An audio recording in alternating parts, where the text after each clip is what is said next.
प्रधानमंत्री नरेंद्र मोदी ने देशवासियों से रामलला की प्राण प्रतिष्ठा के दिन यानी कि 22 जनवरी को घर घर में श्री राम ज्योति जलाने की अपील की। उन्होंने कहा कि उस दिन पूरा देश जगमग होना चाहिए। मोदी बीते शनिवार को अयोध्या में महर्षि वाल्मीकि अंतर्राष्ट्रीय एयरपोर्ट के निकट जनसभा को संबोधित कर रहे थे। मोदी ने कहा कि विकास और विरासत की साझा ताकत भारत को 21वीं सदी में सबसे आगे ले जाएगी। किसी देश को अगर विकास की ऊंचाई पर पहुंचना है तो उसे अपनी विरासत को संभालना होगा, क्योंकि हमारी विरासत हमें प्रेरणा देती है। मोदी ने कहा कि अयोध्या यूपी के विकास को कोई नई दिशा देगी। मुख्यमंत्री योगी आदित्यनाथ और प्रदेश के दोनों उप मुख्यमंत्रियों केशव प्रसाद मौर्य, ब्रजेश पाठक ने प्रधानमंत्री को रामलला की मूर्ति भेंट कर उनका स्वागत किया। प्रधानमंत्री ने अयोध्या धाम जंक्शन और बदलती अयोध्या पर आधारित वृत्त चित्रों का भी अवलोकन किया। वहीं प्रधानमंत्री ने इस मौके पर कहा कि अयोध्या वासी संकल्प ले कि अयोध्या को सबसे स्वच्छ शहर बनाएंगे। उन्होंने सभी तीर्थ स्थलों और छोटे बड़े मंदिरों से आग्रह किया कि वे मकर संक्रांति के दिन 14 से 22 जनवरी तक स्वच्छता अभियान चलाए। उन्होंने कहा कि प्रभु राम जब अपने घर में आ रहे हैं तो एक भी मंदिर और तीर्थ स्थल और आसपास गंदगी नहीं होनी चाहिए। साथ ही बता दें कि प्रधानमंत्री ने 8 ट्रेनों को हरी झंडी दिखाई। दरभंगा अयोध्या, नई दिल्ली समेत 2 अमृत भारत और 6 वंदे भारत ट्रेन शामिल है। अमृत भारत एक्सप्रेस के अयोध्या से चलकर देर रात दरभंगा जंक्शन पहुंचने पर इसका भव्य स्वागत किया गया। 1 जनवरी से दरभंगा से इस ट्रेन का नियमित परिचालन होगा।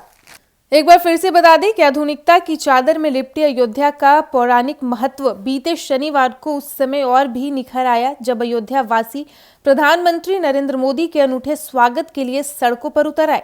कड़ाके की ठंड को मात देते हौसले के साथ रामनगरी में अपने अभूतपूर्व स्वागत से प्रधानमंत्री भी अभिभूत नजर आए। उन्होंने कई बार शीश झुकाकर सबका अभिवादन भी स्वीकार किया। उनकी मुस्कुराहट से मुदित नगर वासियों ने शंख ध्वनि के बीच गुलाब की पंखुड़ियों से उनका स्वागत किया।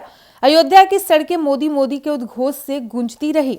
वहीं उत्तर प्रदेश के मुख्यमंत्री योगी आदित्यनाथ ने बीते शनिवार को प्रधानमंत्री का आभार जताया कि प्रभु राम से इस लोक का मिलन करवाने वाले त्रिकालदर्शी महर्षि वाल्मीकि के नाम पर अयोध्या अंतर्राष्ट्रीय हवाई अड्डे का नाम रखा गया है।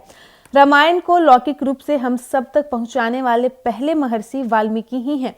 उनके नाम से अंतर्राष्ट्रीय एयरपोर्ट का नामकरण भारत की परंपरा पर गौरव की अनुभूति कराने वाला क्षण है।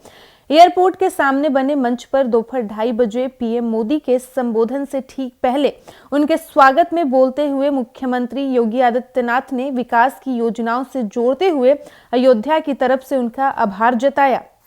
उधर रोड शो के रास्ते में दर्जनों स्थानों पर मंच लगाए गए थे। इन मंचों पर संत मंडली भी मौजूद थी।